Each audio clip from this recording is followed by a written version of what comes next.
Hi, everybody. Welcome back to another episode of HSP TV. I am your host, Barbara, and today I'm joined by the wonderful Vera. And our topic for today is going to be um, how to go from shadow to light. And this is Vera's personal journey, so she called it a beginner's journey. And I have been looking forward to this talk because I, of course, know exactly what Vero means, and if you are not clear about it, then definitely stay tuned because you're going to learn a lot. It's the journey of going from your programmed self that is probably unhappy to going to the real you that is enjoying life. And if this intrigues you, stay tuned, subscribe if you haven't done so already, and thank you, Vera, for being here today and for sharing your story with us. Oh, no. Thank you, Barbara, for having me. I have been looking forward to this. Right? And I think lots of us recognize ourselves in the fact that as children, we copy our parents and we do what we are told, and we learn about values and the way things are supposed to be done, and we try to live up to everything that our parents teach us. And very often, that means that we are living a life that is not who we actually are. Yes. Yes, I totally agree. Um, I would say for me, growing up, my parents, I'm the youngest of five, well, the youngest of seven overall. So I'm the youngest of seven. I didn't have a lot of rules. By the time I came along, my mother was 35. She was probably tired and over it. My dad, I want to say, was about 30. No, my dad was like 42 because he was about 7 years older than my mom. So I didn't have a lot of rules. There was a lot of structure, but there was not a lot of rules. Mm, But I watched my parents, I watched my siblings, and while my parents weren't overly religious, my mother made sure that we went to church every Sunday, even if she didn't go, which always was weird to me. Like, oh, okay, so we're going to go to church every Sunday, but you're not going to go. That made no sense to me. no. But because they would throw us on the bus and we would go off and we would get our milk and or our juice and some donuts or cookies. So it's like, okay, I'm going to go. So watching that, I kind of shaped in my head church, Christianity, that's what I'm supposed to be doing. Mhm. Even if I don't do it like I seen other people do it, because I had a friend who they would go to church religiously. They were um they were Pentecostal. So they wore the skirts down to your knees. You gotta have on sleeves, no chest out, So I grew up around him, and she was my best friend. So I went to church with them often also. And when I would stay at their house, it's like we were going to church Monday, Wednesday, Thursday, Friday, then turn around and go back Sunday. What? Mhm. So in doing that, it kind of shaped me that as I was, coming up in years, this is what I'm supposed to do. Mhm. So yeah, I totally agree with you that, we watch our parents in growing up and we see in our mind, I like to say we're indoctrinated into this. Yes. Because I don't think any of us are born like, yeah, I'm gonna be a Christian, I'm gonna be a Buddhist, I'm gonna be Hindu, I'm gonna be this, I'm gonna be that. When it comes down to the religious slash spiritual aspect of things, a lot of us come in already indoctrinated Mhm. and already mimicking what we see. Yes. So I can totally agree. Yes. And for most of us, when you're different from everybody else, when you don't recognize yourself in who you're supposed to be, but you try really hard to fit in anyway, try really hard to please and to live up to expectations and to be who you think they want you to be. And then there inevitably comes this moment where you just have to acknowledge the fact that it's just not working for you. Yes. Yes. Let me see. When did that moment come for me?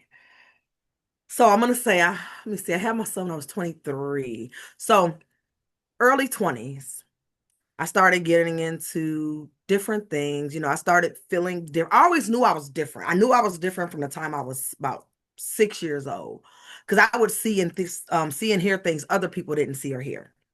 So I knew I was different. My parents never made me feel bad for being different. Mm, My mother actually kind of embraced it, but she never cultivated it. But she embraced it because she would tell me stories that, oh yeah, I see things, and when my mom passed, she came to me before she passed and let me know, and so different things like that. So growing up, I had a couple of different steps that I took. First, when I first realized that I could see things that nobody else seen mhm, or heard, and I'm looking around like, well, I'm not going to say anything because I don't want to be locked up in a sane asylum. I don't want them to, lock me away. So I'm not going to say anything. So I oh, kept it to myself for a while. mhm, And then one day I think I was about 18. My cousin had passed away about 2 days prior to this day. And I was asleep on the couch. And my mother told me, do not go to sleep with your glasses on because you're going to break them. I was watching TV. I fell asleep. I woke up because I heard some shuffling. And I looked over. I got up slow because it's dark.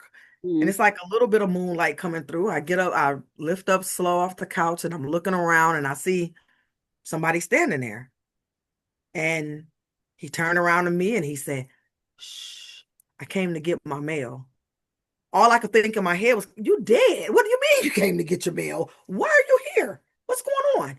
So, but my cousin, he he the day he passed, he spent that whole day with my mother. It was my dad's birthday. He spent the whole day at my house with my parents. mm, I came home from school, he was there. He had cake and ice cream with us for my dad. And then he left.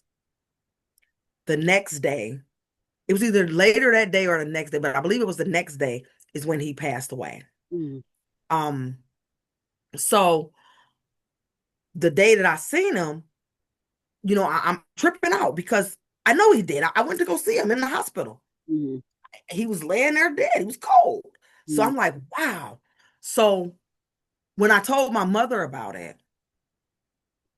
she was like, well, let me go check. So she went to the TV because that we used to keep the mail on top of the TV. She go look on top of the TV looking for the mail. She turned to me and said, what did you do with the mail? I didn't do anything with the mail. He said he came and got the mail.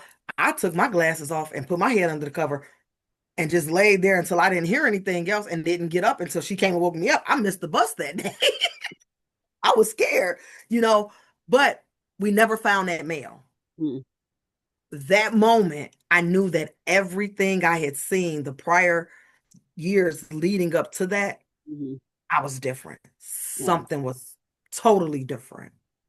So I kept going in life. Things didn't really pick up. I seen a lot of people. And the thing about it was, most of the time when I seen people, they had already passed away. mhm, So, and I didn't know much about mediumship then. I really didn't know much about spirituality other than you go to church. And when I was in a Pentecostal church, they caught the Holy Ghost, they danced around and looked kind of silly. mhm, So, so, I get through all of that. I'm seeing these people, and I just came to accept the fact that when people pass away, they want to come back and visit me mhm, for whatever reason. wow, I was always told not to touch them, so I never touched them. I just had a conversation and I left it at that. mhm, Now, the big shift in my life when I knew there was no going back was when I seen someone who had not passed away. And it was my oldest sister. I was asleep. My dad was at work. My mom was in the hospital. My sister came and sat on my bed. It was me and her son, who is my oldest nephew. We're like 4 years apart. Sat on my bed and she said, hey, you guys left the gas on. And I told her, I said, look, I'm asleep. I got to go to school in the morning. Leave me alone. Go turn it off. She said, no, you need to get up. You guys left the gas on. And I'm like, look, I'm asleep. And she shook me and she said, hey, you need to get up. I didn't get up. And then I heard somebody call my name, Vera. I jumped straight out of bed. I'm like, what? She like, what are y'all left the gas on? And I'm like, Lisa? It was her in the flesh. She said, I said, what are you doing here? She said, y'all left the gas on. She said, last night when I went to sleep, I called. Her son answered the phone, told him we were good. We had eaten dinner. We fine. She said she was asleep. She had a dream that my dad walked into the house when he got off work and he lit a cigarette and the house caught fire. Oof. So she calling all night. We're not answering. We're asleep. So she decided to get up. It was about 4 o'clock in the morning. She got up. She came to the house. Sure enough, one of us bumped the stove and the gas was on. Oh. That moment right there changed my life forever because Hmm. I know there was no going back. Because I'm like, okay, I've seen people who passed, but to see someone come and give us a warning, and then I wake up and she's really there, Mm. Yeah. life changing, life Yes. changing. I knew I was different then. Yeah. I just didn't know how different yet. But I knew I was different. Uh, when I was younger, I always thought that everybody was more or less the same. Of course, there's men and women, but I thought everybody was more or less the same. So I thought that everybody could do what I could do. And I don't have the gift of sight, but I have the gift of knowing. So I knew Okay. things with absolute clarity that I couldn't know. Like, don't worry, he'll come back, or he's in a better place now, or things like that. Just this deep intuitive knowing, and it scared the crap out of people. And then they made me feel like I couldn't say stuff like that, and that I was weird, and that I was strange, Oh, and it made me hide that part of myself for a very long time because I felt like I cannot express it because it scares the crap out of people. yeah. Yeah.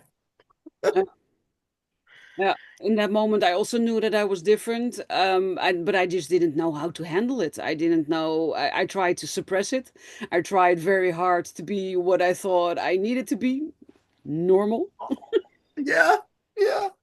And that's the weird part. It's like because like I say, my parents, they didn't suppress it, but they also didn't cultivate the gift. No. So I was kind of really stuck in a place where I'm going to church, not really forced, but you know, my cousins, they were all into the church. They were raised in the church. So anytime I was at their house, we had to go, different things like that. My mom would make sure, wake us up early, get us on the bus, we're off to church. So I was stuck in that place where I knew something was off. I could speak on it, Hmm. but nobody told me what to do with it. So I really did not know how to handle it. I'm gonna say I didn't know how to handle the visitations, is what we'll call them. I didn't know how to handle the visitations from people from the other side. And it was to the point where it doesn't happen as much now because I kind of, I got a grasp on how to handle it now. But when I was younger, I would literally be at a gas station and somebody will walk up to me and I'll turn around and I'll start having a conversation with them. Everybody else looking at me like, who are you talking to? Nobody else seen them but me. But I didn't, it wasn't suppressed. It just was never cultivated. Hmm. So I had to kind of, balance out. Am I tripping? No, maybe I'm not. Maybe it's real. Um, different things like that. And then at one point, um, I ended up going to the psych ward. Another story for another day. All this happened when I was 18, though. I ended up going to the Yeah, psych ward but it's and difficult age. very difficult because I'm dealing with all of these hormones. I'm dealing with, my feelings and all of that. And then lo and behold, my well, actually, I was 17 because my year leading up to me turning 18, I was pregnant. So I was on a psych ward. I was pregnant. I didn't know I was pregnant at the time. And Mm, so I'm dealing with all of this stuff. I refuse to take their medicine 'cause I'm like, nothing's wrong with me. I'm not taking that. I'm mm, glad I did because, it could have harmed my baby probably. But, mm, I wouldn't take the medicine they were trying to give me. But the the psychiatrist, right before I got out, he asked my dad, he said, so I mean, what do you think? We want to get her as much help as possible, you know, um, but she doesn't talk much, so we don't really know what's going on. mm, And he was like, because we get in session, we get in group, she doesn't talk, she's kind of combative. And it wasn't that I was combative, it was just that you're dealing with a bunch of teenagers. I'm not, the oldest person there is 18. You're dealing with a bunch of teenagers, and we're talking to people, and they're asking us about drug and alcohol abuse. And I mean, I'm 18. Yeah, we used to sneak and drink, but I had no idea what alcohol abuse was or drug abuse was. And and I asked one of the counselors, I said, "Hey, have, have you ever been addicted to drugs, alcohol?" And he said, "No." I said, "So how you sitting here trying to tell us about it? mm, How you gonna help me? If I was addicted, how you gonna help me? You never been." Because he was one of them was a psychiatrist and one of them was like a drug addiction counselor. mm. But the psychiatrist was the one who was talking. How are you gonna help if you never experienced it? And so then, needless to say, after that, I never talked in group again because they made me feel like I had said something wrong. Come to find out, I really didn't say nothing wrong because at the end of the day, if you've never experienced what I've been through, how could you help me? Yeah. Yeah, so we get through that, and then they ask my dad how does he feel, and my dad says, I mean, yeah, she ready to come home and everything, and they was like, well, we was thinking about keeping her about another week because she doesn't talk much. Hmm. And my dad was like, no, she talks a whole lot. She probably just don't talk to y'all because she talks a lot. So the doctor asked me, he said, I just want to ask, do you see or hear things that other people don't see or hear? Hmm. Me being my sarcastic, smart mouth self, I said, yeah, I just seen that man run across the room. You didn't see him? And he told my dad, he said, you know what, Mr. Johnson, we're gonna go ahead and let you take her home. Yes. We're gonna let you take her home. But see, something there that kind of helped me. Because remember, I said it wasn't cultivated. I really didn't know what to do. But that experience helped me. And how it helped me was this. Because, back in the day, um, these kind of things were taboo. So people didn't really talk about, having special gifts or psychic gifts or things like that. It's just not something that was brought up a lot. Oh, So a lot of times people were led to believe that there was something mentally wrong with them. yes. So one day this is while I was still on the psych ward, we go over to the adult side and holy smoke. When we get over to the adult side, I seen what real mental illness was. And I was Mm, like, yeah, and there's nothing mentally wrong with me. You guys are gonna have to figure it out, but that's not it. yeah. Because I got to see and interact with people who were, really had mental illness and who were really on psychiatric meds to try to control it. And so it was really eye-opening. And that was kind of like the point for me where I said, okay, if my parents aren't well versed on what this is, I'm going to figure it out for myself. Yeah. And I started diving deeper into spirituality and witchy stuff, as they used to call it, witchy stuff to try to figure out Mm, exactly. exactly what it was. I Yeah. knew it was a gift and I knew it came, you know, from a higher power. I just had no idea what to do with that gift. Yeah. Yes. Yeah, it was very similar for me. It takes a while to recognize that it is a gift, to stop Hmm. fighting it. And for me also, there was a point in my life where they wanted to label me borderline personality disorder. Oh, Yeah, very interesting. wow. And that was also not what's wrong with. I'm still to this day very grateful for the psychiatrist that I had to go to because the psychologist wanted to give me bad medication, but he is not qualified to write the prescription. A psychiatrist needs to do that. Hmm. This one said, "I'm not writing anything without speaking to her first." And then Oh. he sat down and he started talking with me. And in the end, he said, "You know what? I think you've been through a lot. And I think you need therapy to help deal with all of it. But if I look at the big book of, we call it the DSM, with all the illnesses in it, and I look at the symptoms of every single one, I have everything of everything, or I have something of everything. But it doesn't mean I have the thing. Ah, okay. Even though you have and a lot of things coincide with being a highly sensitive person. So many highly sensitive people are diagnosed as borderline personality disorder or autistic or ADHD, ADD, because there's a lot of overlap in the symptoms. And or yeah, for some it's symptoms, and for others it's just an expression of a life not lived the way it's supposed to be lived. Mm-hmm. And Yeah. that's what was happening with me. I could be very happy one moment and then inconsolably sad the next.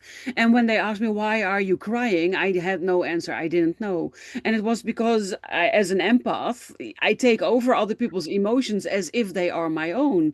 And they were not my tears. So I could not name the cause of it. Yes. Yes. And Yes. When I first started, that's kind of where I started, is looking into empaths. Okay, well, this is something new. Let's see how this works. So yeah, yeah. I don't know. It's really, I would say it's fascinating. Now that I look back on it, it's really fascinating how back then growing up, they were so quick to label something as a mental illness. yes, but it's because they just didn't know. And Hmm. then they just put it on that heap. Yeah. Yeah. Because I mean, I, I went through it twice. I went through it twice. The last psychiatrist I talked to about it, I explained to her what was going on. And by then I was an adult. But I explained to her what was going on. She was asking me all these questions. And and I was telling her about, seeing and hearing things that other people don't see or hear.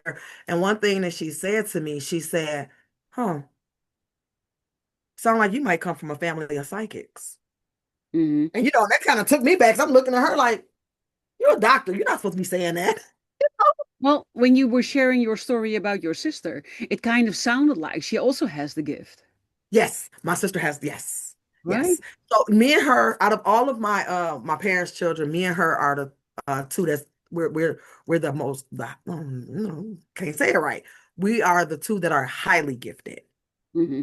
and we cultivate our gifts. Hmm. The rest of them just kind of like, okay, I'm just gonna live in this regular world. They don't want to dive deep. But the funny thing is that even though me and my sister, our gifts are kind of similar, I'm on this side. I'm on the spiritual side. Hmm. She's religious. But isn't she the oldest? Did you tell me she was the She's oldest? the oldest, yes. So that's also the spiritual side, religious side, oldest, youngest. Yep. It's like you're opposite ends of the spectrum. I didn't think about it like that. I didn't think about it like that. Yeah, she's the oldest. I'm the youngest, and I'm on the spiritual side. She's on the religious side. So, when you talk about it and she always says, she's a prophet and she sees things or whatever. And for a long, long time, me and her fought. We butt heads about this so bad. Because see, I have a bachelor's degree. Hmm. I have a bachelor's degree in religious studies. Yes, I went to seminary school. I went to seminary. And I used to watch this guy. I can't remember his name now, but he always said, um, with highly sensitive people, especially if they were raised, in religion and they go to seminary school, he said one or two things are gonna happen. Either you're gonna walk away from religion in its entirety, or you're gonna go down a deep end and become kind of overly religious. Hmm. So now that you said, okay, oldest, youngest, this side, that side, that's me and my sister. I, when I went to seminary, it was just kind of like, whoa, wait, what? None of this makes sense. Nothing that you're telling me not makes sense. It doesn't make sense. Then I started reading like the Book of Enoch, you know, the um the um the non-commodity library, the Dead Sea Scrolls, the Book of the Dead, the Emerald Tablets. I started reading stuff like that, and I'm like, hold up, hold up, hold up. You know what? I'm gonna leave all of this alone. I want to find my own path. Yeah. But when I was in school, and I graduated with a bachelor's degree in religious arts with I majored in pastoral counseling. So my sister, although she didn't go to seminary school, she went to a lot of different like little mini Bible schools that they were having, like mini Bible colleges, and she kind of went off the deep end, but on the religious side. Mm-hmm. One day she called me, and I think this is the day where it broke in me Mm-hmm. to just be who you are. Yes. Because I've always looked up to her. Even as a young girl, when my sister went to nursing school, I decided I was going to be a nurse. I did go to nursing school. I did finish, but I got done and I was like, I don't want to do this. I only did this because I wanted to follow after her. You know, so when we got to that point where we were constantly butting heads about the religious and the spiritual, and she really didn't like what I was doing. It's of the devil, and all of this, and it's evil and all of this stuff. Um, her and her friend had called me one day on the phone, and they convinced me to throw away all of my crystals, all my tarot cards, everything I did. So I thousands of dollars. I just packed it up in a black bag and I went and I threw it in the trash can. I'll never forget by a grocery store. Mm-hmm. I'll never forget because I drove away from that trash can crying. Not because I threw the stuff away, but because I know how much money I had paid. Mm-hmm. Yes. So one day she calls me and she says, I have a question. Mm-hmm. And I'm like, oh my God, where is this going? She said, do you believe that Jesus Christ was the Son of God? I never forget. I was at a gas station. I had just finished pumping my gas and sat in the car and was getting ready to start the car. I opened the door back up. I sat kind of with my feet out the car. And I said, do you want me to tell you honestly, or do you want me to lie and stroke your ego? Good question. Yes. Now, by this time, I had graduated seminary. I'm an ordained prophetess. I'm an ordained minister. And she said, I want to know the truth. I said, the truth is, I don't believe Jesus Christ existed. Mm-hmm. Not the way you guys think he did. No, I And I get it. don't believe that God is in the Bible. Not the way you guys No. believe God is. I don't even think God is a man. And she said, that's all I needed to know. And as hard as this is for me to say, I respect your choice. When she said that, I cried all the way home. Mm-hmm. And I completely let go of what anybody else would ever say about what I believed. Mm-hmm. And that moment, the reason I had stayed with religion so long and I went through getting ordained and I went through going to church, prophesying. I mean, I used to travel around our state, Mm-hmm. prophesying and preaching at other churches. Yeah. But once she told me that, I realized I wasn't living my life. No. I was living the life she wanted to live. I allowed her to live her life vicariously through me Yeah. and alter what it is that I had planned. Mm-hmm. But when it was all said and done, hindsight is 2020. I needed to go through that. I needed to be ordained. I needed to go to seminary. So that way, once I came out of that religious stronghold, I had ground to stand on Mm-hmm. and firm in what my beliefs. So I'm not following a trend. This is what I truly believe. Yeah. I did the research. I read the books. None of it makes sense to me. How is Matthew, Mark, Luke, and John written about Jesus and they were not even in order? And how is this? And, just a whole lot. And so I made it a point, and I went through a couple different transitions. I would say, oh, I'm ominous. I believe there's truth in everything. And I still do believe there's truth in everything. However, I don't see a religious structure in it. For me, it's just whatever is going to get you to whatever your perceived heaven is, follow that. Yes. So And that was a really big thing in my awakening. that is the thing that most people ask me about. How do I stop giving so much about what other people think and say about me? I've also reached the point where I think, well, you like me, you don't like me, either way is fine with me, but it didn't used to be fine with me. I No. worked really hard to get people to like me, and it also didn't matter how much I worked on it. People just didn't seem to like me, or I was too much, or I've been called rude or confrontational, and anything under the sun. And it's because I say what I think. I don't beat around the bush. I don't make things prettier. I am very honest, and people just have difficulty with it, especially the honest part, because most people are not honest. They're not honest with themselves, and they are not honest in their dealings with other people. And I think a lot of it is also envy. It's so much easier to judge and talk about others than to actually look at yourself and take ownership of your shitty behavior and Yes. heal it, something with it. Yes. And and I'm glad you brought that up because and I would say this for anybody who is on their path and has not reached this point. Here's what helped me get through it. For one, I was looking for the approval of my sister. And it's almost like once I got her approval, I was free, or so I thought, because she still held those little prejudices. Mhm. She still held those little beliefs that I was going down the wrong path. However, what I did, I would get up, and I did this for maybe about 3 months. I would get up every morning.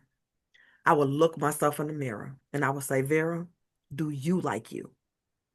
Very good question. Are you happy with you? Yeah. A lot of times I'm gonna say about the first month, that answer was no every single day. Yeah. No, Yeah. no, Yeah. no. Because I'm sneaking doing this, I'm sneaking doing that. I really want to learn how to read tarot, but I don't want, at that time I was married, I don't want my husband to say anything. And he wasn't even religious. Lord bless us all. But I don't want him to say anything. You know, I see stuff about people and I don't want to tell them, and I hear stuff about people and I don't want to tell them because I don't want people. So I found comfort in the church when I opened up and I started learning what prophesying was, because I was still in the church, even though I did not believe the way they believed. It Mhm. was a safety net for me. It was a safety net for me to look at somebody and say, hey, look, you got to do XYZ in about 3 months. I promise this is going to come true for you, but you have to get your life together. The house that you want to buy, don't buy it. That's not it. So that the prophecy of it, and because in church, in certain churches, everybody like, oh, this person is an evangelist, you're a prophet, you're this, you're that. So when they had deemed me as a prophet, that's where I hid, Mhm. because I could still operate in my gift, and nobody would say I was practicing witchcraft, or nobody say I was of the devil, Yeah. because I'm operating under the guise of God told me to tell you, but knowing in my heart, I really didn't believe that God told me to tell nobody nothing. I seen you. The universe gave me a download. I don't know where the download came from. I'm not trying to question the download. Yeah. So, I'm glad you brought that up, because that happens for a lot of people where they get stuck in that place and it's like, well, I don't want to be judged. Yes. Let them judge you. They're going to judge you anyway. But that's part of the people pleasing, I think, and the wanting to live up to other people's expectations or wanting to fit in. And most of us are very afraid of being alone, of being the outsider, of being ostracized. And Hmm. then we bend ourselves in every which way in order for that not to happen. And by doing so, you lose sight of who you are. You start to become someone that you don't know, and you have absolutely no clue of who you really are. And then you're disappointed that people don't like you. But how can people like you if you are not you? If you're not being your true Correct. self, then people feel that there's something off, but they Correct. cannot pinpoint what. Correct. Correct. And then, and they feel that something's off. They can't pinpoint what, and it's that inauthentic. That's not a word. That being inauthentic. When you have that inauthentic persona about you, People see it, people know it, but I always look at it as a lot of times people are afraid. They fear what they don't understand. Yes. So people may fear the fact that I could look at them, or I don't even have to look at you. I could just hear your name and I can get an instant download and I can tell you some things about your life. And and you're in fear of that because it's like, wait, I didn't tell you that. How do you know? For some people, it's a confirmation that, oh, this spiritual stuff is real. Hmm. And for some people, it's more like, no, why? No, things like that. But you did bring up a good point earlier when you brought up the word and you said, it's like people are envious. Here's what I learned about that. A lot of people find themselves being envious, not necessarily of what you have or what they don't have. A lot of people are envious that you're able to live authentically because they're still hiding. Yes. They want what you have, but they don't know how to get there. And then they sort of judge you for doing what they want secretly to also do. Yes, yes. And they're still stuck in that. Like, I don't know. I don't know how to tell. Well, I know it worked for me. And as far as I'm not going to worry about what nobody say, I'm not going to worry about what anybody think. Now, I don't display my gift openly. Like I see a lot of people, especially in the spiritual community, uh they do live readings and they do things like that. I don't knock anybody for what they do. A lot of people be like, well, we really don't know what you believe because you don't talk about it because this is my thing. This walk is personal. Yes. And that You is know, so one of the well, there's a couple of things that really help me, but one of the things in this regard is what people think of you is none of your business. correct. And it took me a while to really get what that meant. And it's just, you are not responsible what other people think. And what other people think and how they interpret your actions is colored by how they've been raised, their beliefs that they hold, the environment that they grew up in. And it has absolutely nothing to do with you. So people can think you are. A racistic bitch or something, because that is what they're seeing, while you are just being honest and saying, well, these refugees that we are letting into the country are getting everything from our government: housing, TV, jobs, money, cars. And we, the people that built this country, work our ass off. And we have so much poverty in this country that it's ridiculous that we're giving so much money to these people. It's horrible what they're going through. It's horrible that they have to flee their country. But why do they get this while people who have worked and built and saved their entire lives are down here? And that is not Correct. racist. So it's none of your business what people say and think, because you Correct. are not responsible for those thoughts. You are not putting them in their heads, and you are not responsible for the way those are being colored. Correct. And the thing with that is that a lot of people use terms so loosely, right? They use terms loosely without knowing what they mean. Yes. I'm over here in the US and I'm sure everybody, some people is going to agree with what's going on, some people aren't going to agree with it, and it's fine either way for me. But, I was called a name the other day and I was in total shock. A guy called me fascist and whoa, wait, what? Yeah. Like, whoa, that's almost worse than being called a racist. Like, what did I say that was fascist? You Hmm. know? And it was basically because I said something that he didn't agree with. Yeah. So people, again, that goes to people fear what they understand, people using terms too loosely. People use the term witch loosely. I'm not a witch. Yeah. But if I wanted to be a witch, I wouldn't mind. I mean, because if we really go into the etymology of the word, a witch is a wise woman. Yes. Yes. So I don't mind, say what you want to say. So people use those words, in every aspect of life so loosely that everything get mixed up in a hodgepodge. And the way I look at it is like this. At the end of the day, I want to hope and I want to hold on to that small belief Yeah. that we are all trying to get to the same place at the end of this life, and that is a place of peace. Yes, exactly. And that peace you only reach when you stop caring about what the outside world thinks of you. Because in the end, the only thing that matters is what you know in your heart to be true.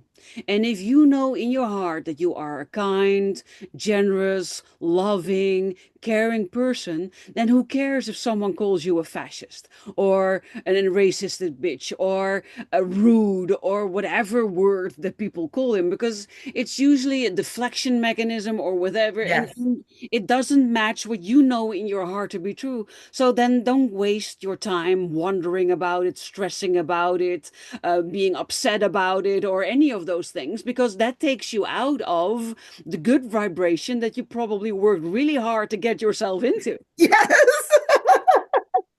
Yes, because it's like once you get to a place where you learn true self-acceptance, Mm, what's going to shake you? That's like I told you earlier, just because of the high political climate we have here now in the US, I try my best to stay out of those conversations and out of those little arguments, to where I have just gotten to the point, and I know this sounds very mean and rude, but I just started getting to the point where when the women are mean like that to me about something, I just say, hey, you need to go get your annual mammogram. And I tell the guys, hey, you need to go get your prostate check. And everybody's like, what the hell?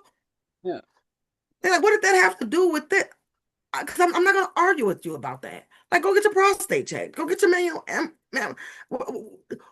We're in a place right now, and I think this is worldwide, probably save for a few countries, but we're in a place right now where literally everybody is raging against a machine, whatever machine they done made up in their head.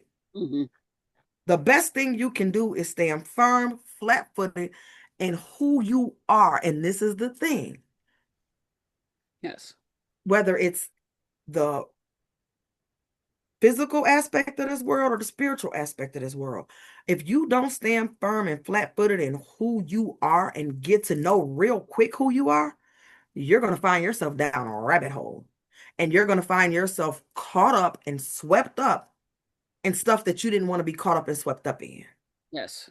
Exactly. So religion, I was caught and swept up in Christianity to the point where I went to seminary school and I paid for most of it out of pocket. I was ordained minister. And I was going around other churches, knowing in my heart of hearts, I really didn't believe what they believed, but I could preach real good. I could talk real good. Yeah. I mean, I always tell myself, like, if I had it in my heart, I could probably be a cult leader. I can be very charismatic. So when we're elevating and we're going out of the shadow and we're coming into the light, we have to be very, very careful and mindful to work on getting to that place where we're not concerned with what other people think, because we can be derailed rather quickly. And you'll get caught up in, oh, well, I practice this. Oh, I do this. I do that. The next thing you know, you're dazed and confused. Yes. Exactly. It's in the end, the only thing that matters and the only person you can count on is yourself. So you need to be okay with you. You need to be happy with the choices that you're making. You need to be happy with the life that you're living. And you need to stand behind your choices and everything that you're doing 100%. And if Yes. you can do that, if you can feel at peace with yourself, with your quirkiness, with your weirdness, with your seeing, with your knowing, whatever your gift is, then in the end, it doesn't matter what other people think about it. It's you that is most important. And in the end, you are also the only one that's responsible for taking really good care of yourself. And you are also the only one who can allow other people to get you down, because Yes. and that is what we're doing. It's not other people hurting you. You are allowing other people to hurt you. And it took me a long time to understand that, because I thought, no, no, no, I'm not allowing other people to hurt me. But I just didn't see it that way, because by getting hurt by what other people say, you are allowing them to hurt you. Because Yep. otherwise you think, oh, Okay, so an exercise that illustrates this really great that I often do with people who have trouble understanding this is can I do it with you, Vera? Absolutely. Okay. So if I say to you, "Oh, Vera, that god awful purple hair. What were you thinking? Don't you look in the mirror? Purple is not your color. How could you wear something like that?" And then to combine it with a pink and red polka dot shirt? Are you kidding me? Does that hurt you? Does that resonate? Does that do anything? No, because I like purple hair. But you also don't have purple hair, and you're also not Right. wearing, I don't have purple hair, but I like purple hair. But no, I don't have purple hair. right? But it's not hurting you, even though it might not be nice what I'm saying, because there's no truth to it. So when people say things to you that have zero truth in it, you're like, Yeah. don't know what you're talking about. And it slides right off. But if Slides I right start off. saying to you, well, all of those braids that you have, and then you tie it up in a knot on your head. Really, on your age, do you really think that that's still appropriate? Then that could go towards where you think, oh, because you Yeah. have braids and they're in a top knot. So when there's a kernel of truth in what people are saying, then it doesn't slide off as easy as when there's no truth in it. And then we start thinking, oh, really? Does this still? And then you start thinking about what they're saying. Right. And you Didn't have to start, look and like, I mean, right? Eh, I mean, I thought it was age appropriate. Like, how old do you think I am? and so this was just a fun example, but it's to illustrate the point that if there's zero truth in it, it slides off, and we don't even listen to it, and we think, I don't know who you're talking about, but this is clearly not me. Right, right. But as soon as there's elements of truth in it, things that are actually there, then you start looking at the other things I'm saying. Is there truth in that as well? Hmm. And when you start contemplating that, and especially when it's hurtful, then it starts hurting you. Instead of you thinking, well, I like this, so I don't care what you say. And then it Right. And, slides and that's off. and that's where a lot of people, that's where a lot of people get crossed up is where, like you could say, oh, you got your hair up like this and that. And I mean, me personally, I really like this style. I like it. I think it's kind of cute. I mean, I got a big forehead, but I like this style. It's quick, it's easy to do. And that's And what it it's about, right? kind That of you helps me feel with the heat because comfortable. my hair is long, so it's hot, you know. So, but but it does, if you just come off to somebody like that, it does kind of like make them, say, well, Doubt maybe, and think. yeah, And, oh, maybe it's not as cute as I thought it was, or maybe it really doesn't, maybe it doesn't suit me. yeah. But you, you have to look at it as this old appendage. Opinions are like, you know, buttholes. Everybody has one. Yes. So even when you talk about the facts that I have a lot of braids and it's up in the top knot, you don't like it. That's also an opinion. It's truth, but it's an opinion. And then you have to ask yourself, well, am I going to let your opinion of me bother me?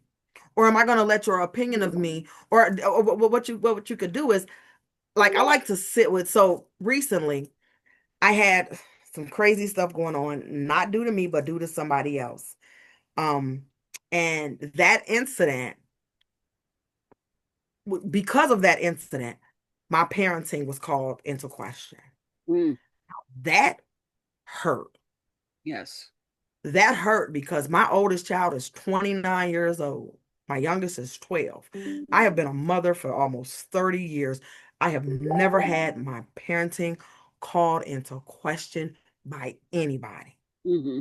So when this happened and they got called into question, it hurt because that's a direct attack. Yes. And I have done even though there wasn't a kernel of truth, but I have done everything I could. Even some people will say I've overdone it. They were like, I mean, no, if we talk about her parents and look, her kids get whatever they want. Yeah. They probably only had maybe three spankings out of their life. She does not believe in, you know, um, spanking children or whipping children. She don't believe in it. She'd rather sit there and have a long drawn out talk.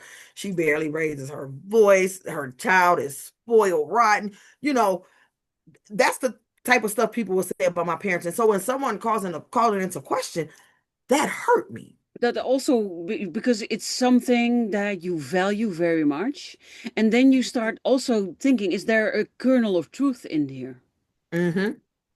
Could it be true what they are saying? Mm-hmm. And that's the whole enchilada. Yep. That's where it goes wrong.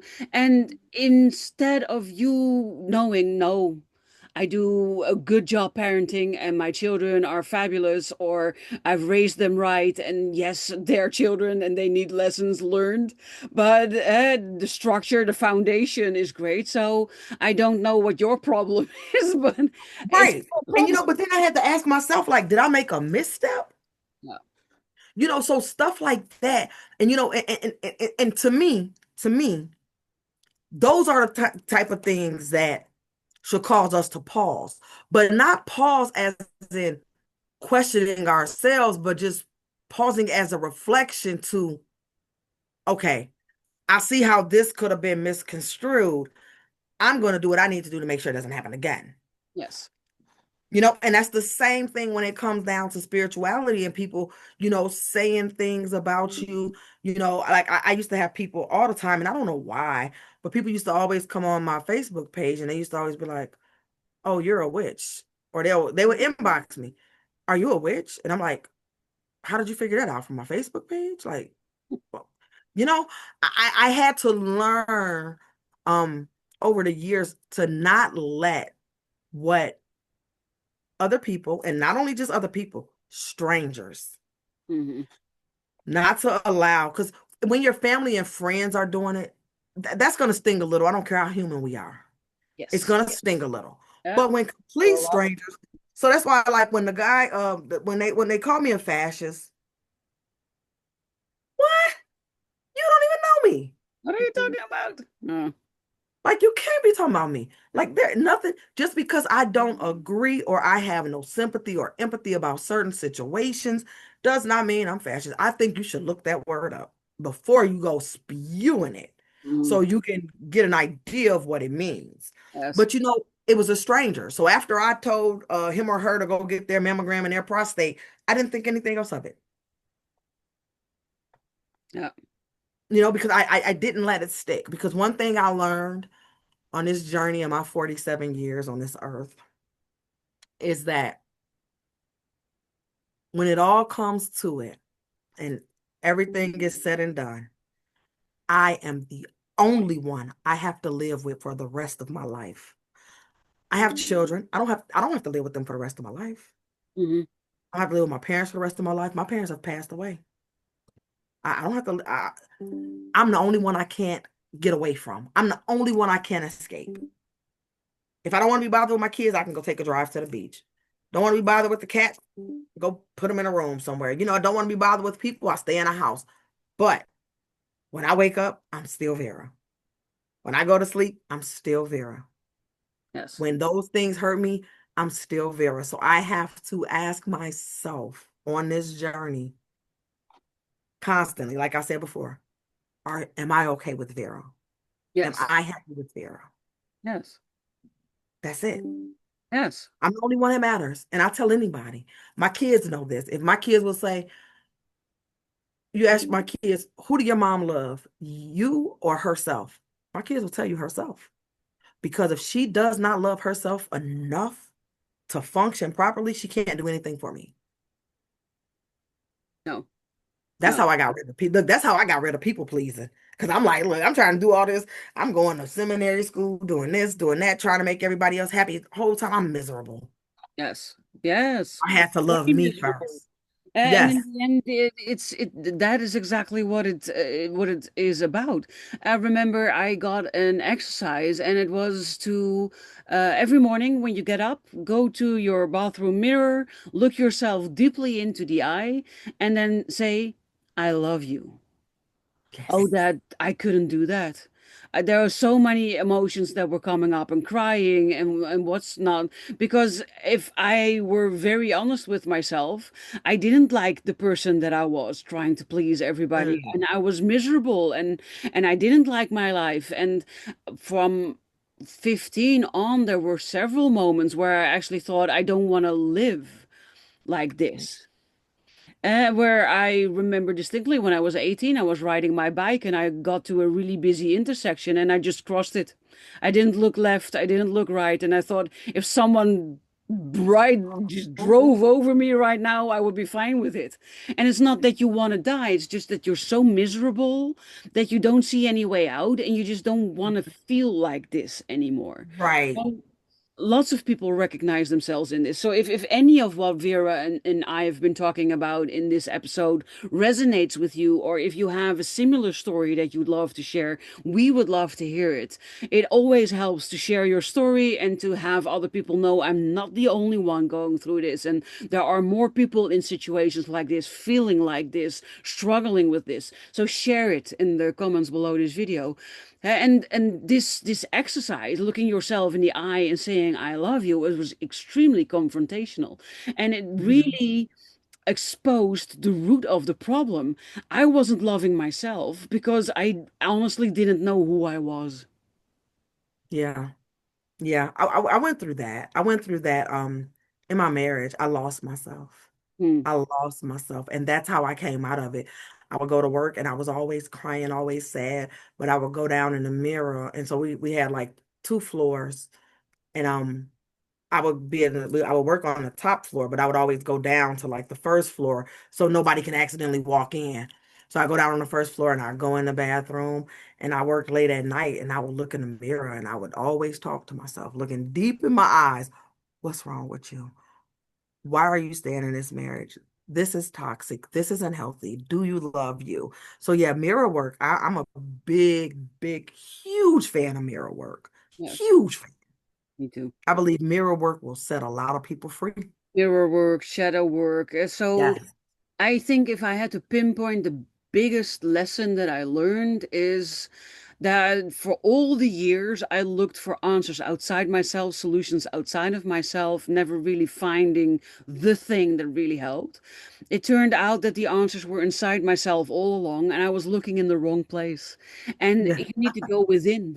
You need to find what you're looking for within yourself, not without, or not outside of yourself, within yourself. And if you don't know what that means, or if you have no clue where to start, reach out to me, reach out to Vera, reach out to somebody else that you know that works in this area, because that is where the gold is, and that is where your results are going to be found, and that is the key to set yourself free to live the Yes. life that you secretly, or maybe not so secretly, have been dreaming about, probably forever.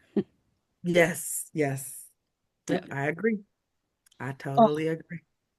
I've been loving our talk, Vera. I think we hit some really important points. So if you're with us and you're still watching, thank you for being here today, for listening to our stories. We would love to hear from you, your stories.